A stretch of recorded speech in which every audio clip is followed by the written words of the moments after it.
What if extinction isn't a failure, but a design feature? Imagine this. You're watching the last breath of a species. Not with sorrow, but awe. Because what if I told you extinction isn't a tragedy? Not a mistake. Not even a failure. What if extinction is the plan? Let's begin. You've been lied to, yes, since childhood. You've been fed a soft, palatable narrative. Extinction is nature's of ways saying, oops, a miscalculation, a failure of adaptation, an evolutionary dead end. By what if I told you? That's primitive thinking. We romanticize survival as the ultimate metric of success. Dinosaurs, extinct, failed, right? Wrong.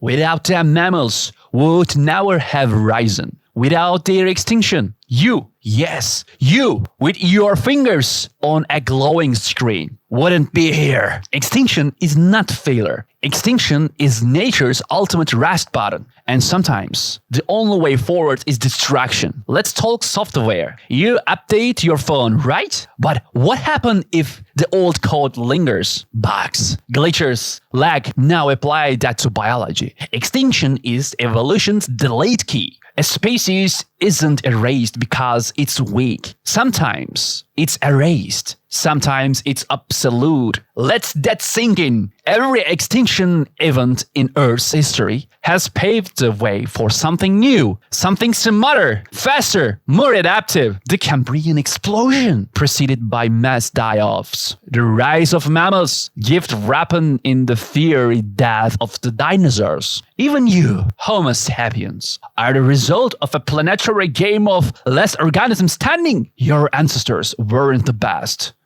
They were just the most fitting for that version of Earth. What if I told you extinction isn't chaos, but code, an elegant algorithm? Biological systems optimized through sacrifice. Trees shed leaves to survive winter. The human body kills off cells in apoptosis, programmed death to stay healthy. Now scale that, apply it to an entire species, a civilization, even a planet. Extinction is intelligence, not accident. It's the system pruning itself, like a gardener cutting the dead branches to let new ones grow. Not a bug in the program, a feature. Now let's bring this closer to home. You are afraid of extinction. Terrified, actually. Not just of tigers or coral reefs disappearing, but of your own. Because unlike any species before you worship permanent legacy, immortality. But nature doesn't care about your monuments, or your flags, or your philosophies. The laws of entropy, thermodynamics, and ecology, they don't negotiate with fear. You think you're special. So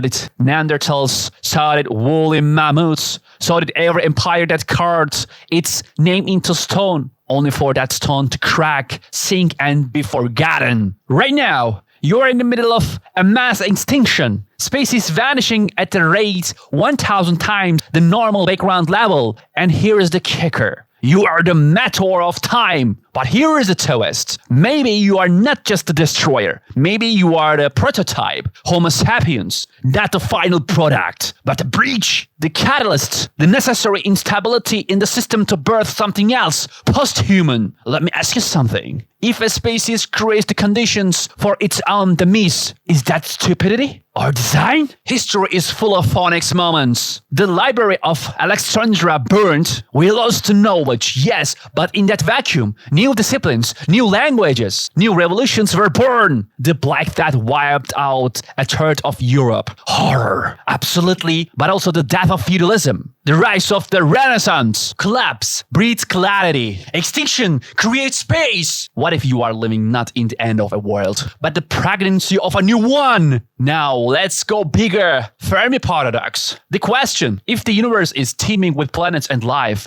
where is everybody? Maybe they are extinct. Maybe every adventized civilization hits a wall, a point of no return. And maybe that extinction, it's failure either. Maybe it's filtration. Only those who transcend distraction get to survive. The rest, they are called by the algorithm of the cosmos. Maybe Earth is running a cosmos test, and you, little primate on a blue speck, are being judged not by gods, by the entropy itself. Here is where your brain might start to hurt. What if existence is overrated? What if the purpose of life is not to persist forever, but to transform? Butterflies die, stars explode, ideas evolve. Maybe the whole point is not survival, but succession. Maybe existence is temporary by design. Think of yourself not as a final destination, but a vessel, a torchbearer passing on the flame. So, what now? Do we surrender to extinction? Curl up and die? No, that's not what I said. You don't stop playing the game because there is an end. You play harder, smarter, bolder, because now you know you're part of something much bigger. You're not here to last. You're here to ignite. Extinction is not your enemy. It's your teacher, your designer, your future. And maybe, just maybe,